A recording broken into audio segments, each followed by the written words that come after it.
Welcome back, everybody. Welcome back. So have you caught up and started watching some Travelers yet? No, I finished Orange Orange is the New Black, and at the very end of the episode, it comes up. It says confirmed, another season on the way. Oh, interesting. Because I thought maybe it was maybe I read that the next one is the last season then.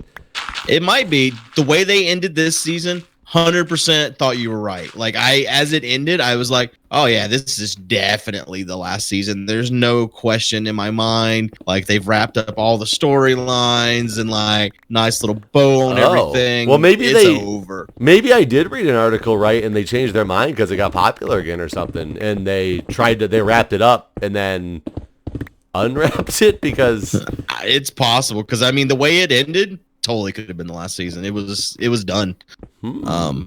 So yeah, it's good though. I enjoyed the season. I would recommend it. That's good. I think when I finish Travelers, I'm gonna convince Julia to start finishing off what we haven't seen yet. I think we like binge watched the first. What is there? Is it season 6 that's out now or season 5? Season 6. Season 6. So we binge watched like 4 seasons, and then we were halfway through season 5 when Julia got bored with watching it and wanted to watch something else, and we just haven't gone back to it. Sometimes, you can't binge watch so many. You just need a break from something for a while. Yeah.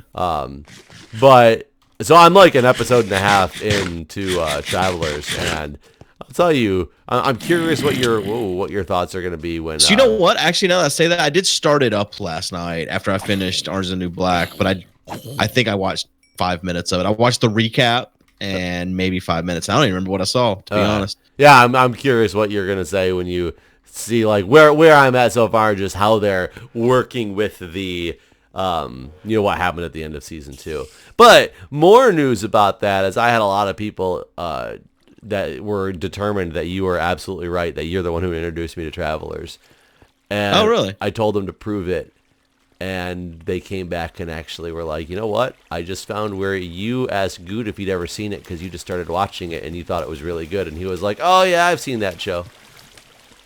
Huh. So, okay. Just so you're aware. Well, that's what they said last time when we were live streaming this, actually. People live streaming it apparently found it. But it's my episode 123, apparently, when that happens. Just wanted to throw it out there and give a I guess the reason why I thought is because it happens a lot where like one of us will watch a Netflix show and the other one hadn't seen it, and I thought this was one of those occasions, honestly, but obviously not. Just saying I'm right, just not rubbing it in or anything. Just saying how right I am all the time about everything. Good. Okay, wait, I just got enough string I can actually make a bed real quick. I'm going back here to the other bed now.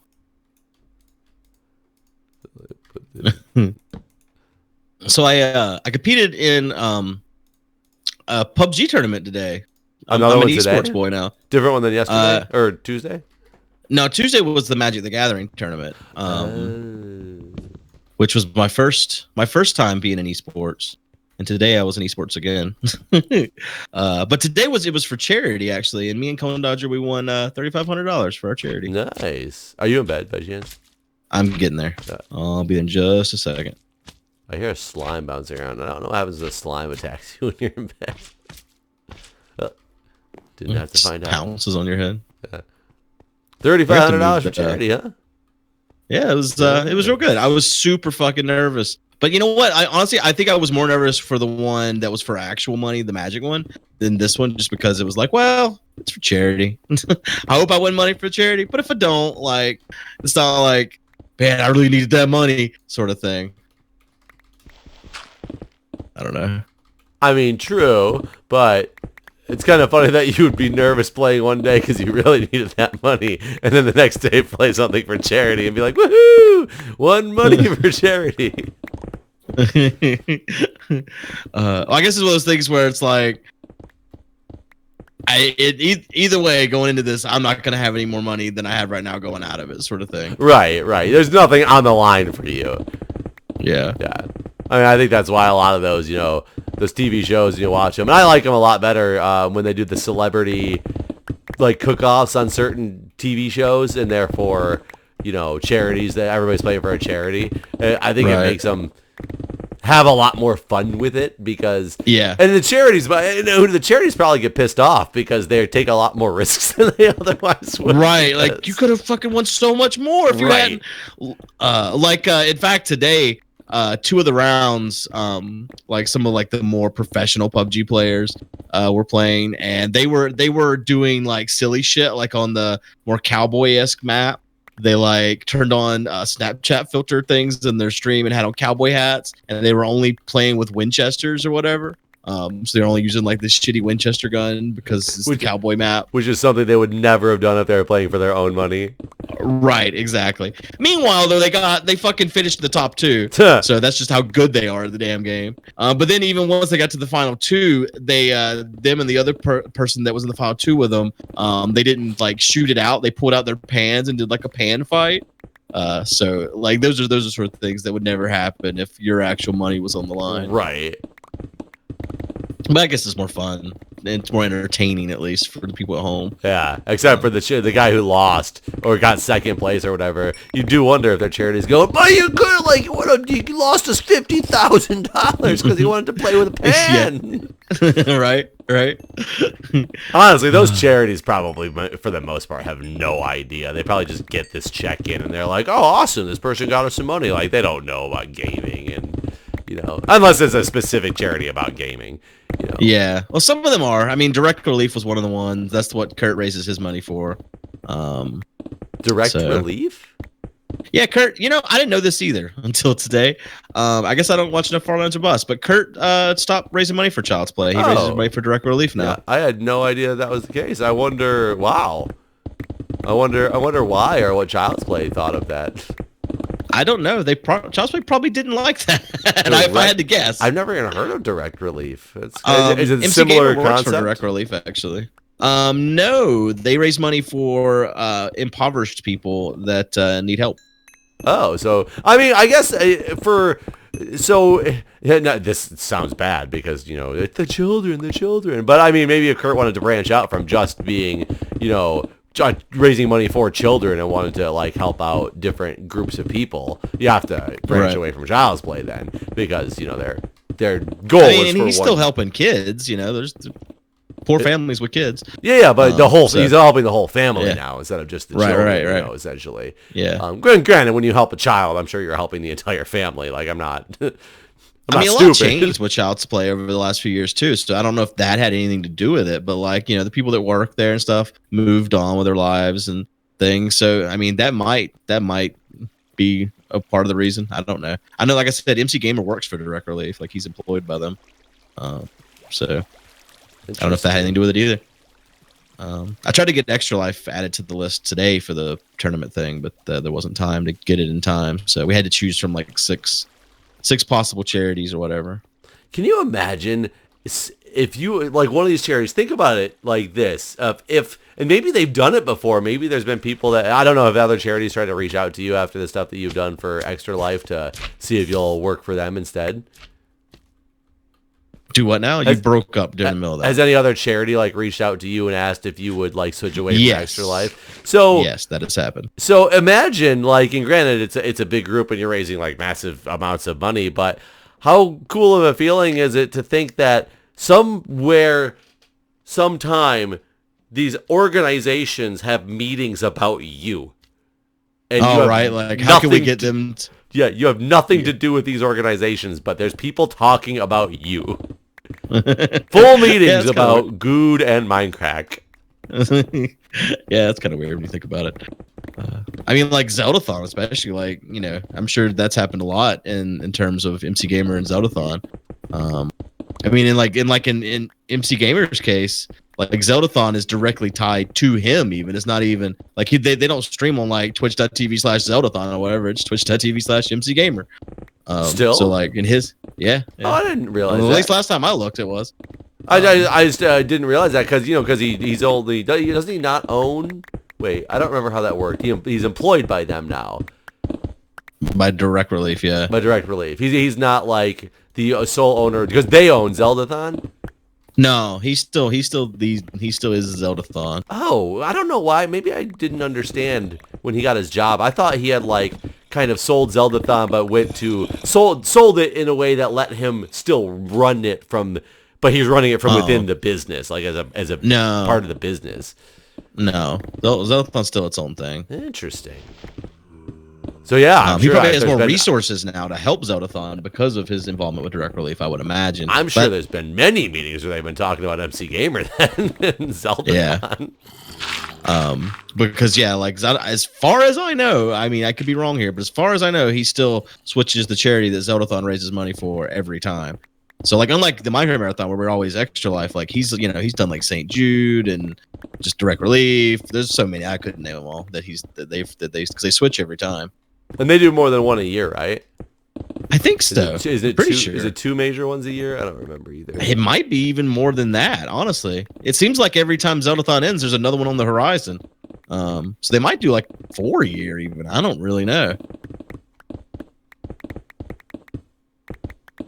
I don't know. Have you made I feel better about our own marathon going into this year, this 2019, though. Like Aurelian said that she would help me do everything this year, so I'm not like doing it alone. So that's going to be a lot better. and maybe do it more than 2 weeks at a time. Yeah, more than 2 weeks out. We've already picked a date that works for her and I, at least, based on our like when we have our kids and stuff. And so can you give? I will give you the date, like not right now while we're recording, but I'll tell you the date after we're recording. So maybe, but again, it's not locked in. But are you trying locations that like we've discussed? Well, she's trying to find production because location is flexible once we get production right. So hopefully we can get production locked down like now. But like I mean, I think we can go and pick a day for our spring marathon too. We haven't done that since that's not as important because it's all from home. I think we can go ahead and start planning the spring marathon like now and pick a day and start even telling the world when that day is, because that's one of those things, since we're doing it from home, like that should be pretty simple. Pick a day now and just go ahead and plan that one out, right? Right.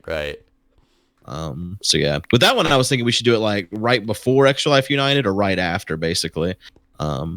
Which I think right after might be better. So with that one, I think like Extra Life United is into March. So probably the first 2 weeks of April, we'll probably do the spring marathon, honestly. But yeah, I mean, that's not locked in. And if you plan it, you could always get your whole area set up and have some people come out for the spring marathon if they can make it.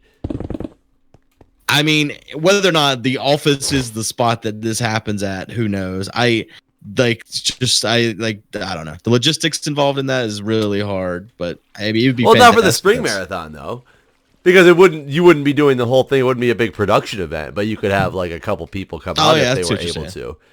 Yeah. I mean, hell, they could even without the office, they could come hang out here. Yeah. If it was for the main marathon, I think that's what I was asking if she was helping you plan some of that stuff too to get taken care of. No, I told her to look into production companies outside of that. I did tell her what my idea would be in terms of hopefully maybe transforming the office into a place. But I mean, if we can find another I don't know, I still feel bad asking people to help fundraise to complete an office that, even though the whole point is for the marathon, like it still feels like somewhat self-serving, if that makes sense. Right. I mean, I'm thinking it because once the marathon's done, it's still your place. Like you still own it. Right.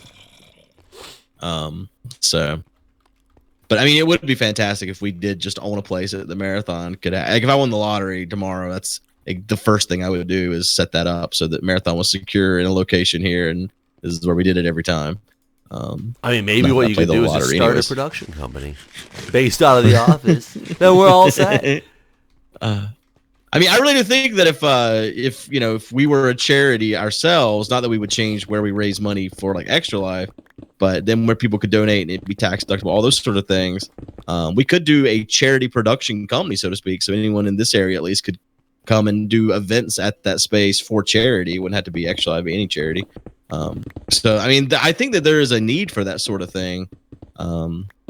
Is your office big enough? If let's say the pipe dream happened, you won the lottery. Is it big enough to house like the marathon? In full-fledged glory? Yeah, like the open area, the biggest open area, like when you first walk in, is a little bit bigger than where we did at Nerd Fusion. And then I have a full size like industrial kitchen as well. That's cool. So like if you take out the kitchen part of our marathon this year, there's basically more space than Nerd Fusion because of the fact there's that big kitchen area in the back.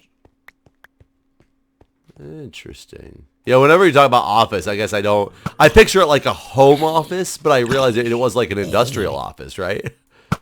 I mean, it was a gas station and then it was a daycare. So those are the things it's been. It doesn't have any walls when you first walk in, except for one wall separating. I'm in bed, by the way. One wall separating the giant open area and the kitchen area. So like it would make a perfect restaurant, for example. Because you have a charity restaurant. A charity restaurant. Somehow that like funds the charity for the rest of the year. I mean, when I first bought it, I was thinking, man, I'd love to put a restaurant in here. And there was this restaurant that it was like a country restaurant near us, and we used to eat there all the time. And they got shut down. Go ahead. I was gonna say, get a restaurant license just for the day of the marathon, and have it be like a Hell's Kitchen type of segment where everybody comes in and you have to serve the guests. God. That would be awful. But yeah, the guy that ran this country restaurant near here, he basically like tried to get me to sell him the place. I told him I didn't want to, and then he's like, "What do you want to be partners or something? Is there any way I can turn this place into a restaurant?" And I didn't want to do it. I kind of wish I had now, but anyways. Did you buy it at auction? No, not auction, at foreclosure or whatever. Or did you buy that one? No, so I bought it outright. So the person who owned it died, and then they left it to someone else, and then that person within 6 months also died, and so the person that inherited it from them had never even seen it. They knew nothing about it. And it came with like the hoarder house or something. Yeah, it did. Sorry, my cat started making some really weird noise. I was like, it's like stop and listen. What the fuck is this noise in the other room? Am I being robbed? So they were asking, like, I think it was 160,000 is what they were asking for both. And I went and took a bunch of pictures of the hoarder house and met with the realtor about it. And the person that owned it didn't even live near here. They were in Virginia or something like that. And I basically was like, we'll give you 60,000 for it. And they were like, you're silly. And so the realtor kept forwarding me the emails from the lady in Virginia. Like, I don't think she should have been doing that, because like I got to see exactly what she was telling them and stuff, which was more information than they probably wanted me to have. Was it pretty much like, this place is not going to sell for anything else, you should sell it to this guy? No, like the one was like, I don't think he's serious. There's a church next door. We should contact them and see if they need the space and all this. Like 60,000 is not enough. They're not taking this seriously and all this. And so then I went and took all those pictures of the hoarder house. Plus, also the church that's next door is this church that my grandma goes to that is literally the most failing church in the world. Like it is, it will be shut down. No, they couldn't buy meals for everybody on a Sunday if they had to. Like it is going like their junior class. The youngest person that goes to this church now is 60. They're down to like 19 people total. Like they will be out of people to go to church within the next 20 years. So there's no future of this church, and there's no one new that's going to attend this church. It's done. But anyways, so I guess they probably contacted the church, and the church probably told them the same thing I just said. And then I sent all these pictures to them of what the state of the house was in, and like a month passed, whatever. And then she's like, "All right, take the offer." So yeah, I gave him 60,000 for it. And I financed it through the bank at first, and then once I got divorced, I had to refinance everything into my name. And so, like, money I had saved up for my taxes, I ended up just having to basically pay it off with that money. So I do owe back taxes right now as a result of all of that, but trying to fix that as well. But you got a decent deal out of it for I could sell it now for more than that. I personally believe, because there's 2 acres as well. Like, and the location wise, it's an amazing location. Like, there's nothing wrong with this place. It's in everything about it's just great, really. So I think if she'd been more patient. I mean, the hoarder house does need to be repaired, and the office building does need central heat and air, but there's nothing like wrong with it. Like, right now, it's just a storage place for me. Basically, it's where I'm keeping like old baby toys and clothes and shit like that. Like it's literally like a storage unit. And it is also where I used to record my loot crates. But yeah, like the hoarder house does need more repair than the office does. The office would need central heat and air. And honestly, if we got central heat and air in the office, we could do the same thing we did this year if we had a production company that could bring in like cameras and stuff. Like we could technically do it at the office and use like the burners and for like sliced and shit like that. But we would need cameras and that sort of thing because it doesn't have. Well, I don't have any of that shit either. We could probably do like a ghetto marathon from there for like, I don't know, probably 10,000 worth of money put into it. That would get like new carpet in the front area, central heat and air in. But if you wanted to like make it nice, you'd put in what, like 50? If we wanted to have all the camera stuff that Sevidus has in Nerd Fusion's office, he said he spent 60,000 on everything. He said some of that stuff we wouldn't. He had some really nice equipment. That's less than I thought. That's everything. That's the flooring. That's the truss to like hold the stuff. Like basically everything you saw, he spent 60,000 on. Oh, that's way less than I actually thought that would cost. Just because I don't price that type of stuff out. Like, yeah, I had no idea. Like looking at it, I couldn't have guessed if I had to what that type of stuff cost. Yeah, he'd have been like, yes, and I'd be like $100, and he'd be like, higher. I'd be like 5 million. Right. Yeah. I had no frame of reference at all, honestly.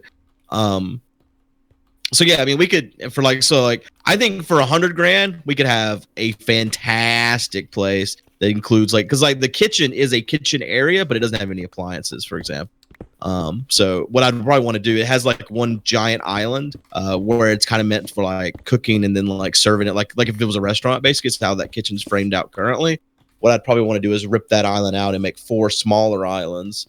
So that I'd want to set up the kitchen for a competition like Sliced. I'd want to run Sliced multiple times a year, always for charity. But we could like have a budget and fly people in that are like, you know, known for cooking on YouTube and stuff. Like it could be its own show. Right. And I think you actually need to branch out to more than Sliced as well, though. What do you mean? I have other types of cooking shows on there. Right. Yeah. I mean, everything doesn't have to have a competition of having, the cutthroat kitchen aspect of it. You could just do a chopped version and then a cutthroat kitchen version, and then you could do just some of the ones that I wish I want to see when we do more cooking segments is not just about the donation. Well, except that's the way you get incentives for the donation incentives. It's hard to do anything else, but I would love to even see just who can replicate this dish the best, or here's a dish, you have no idea what it is, make it, and there's not necessarily... taste it and make it sort of thing. Right. But that gets you into, it's harder to have donation incentives based off of those type of things, so... Yeah.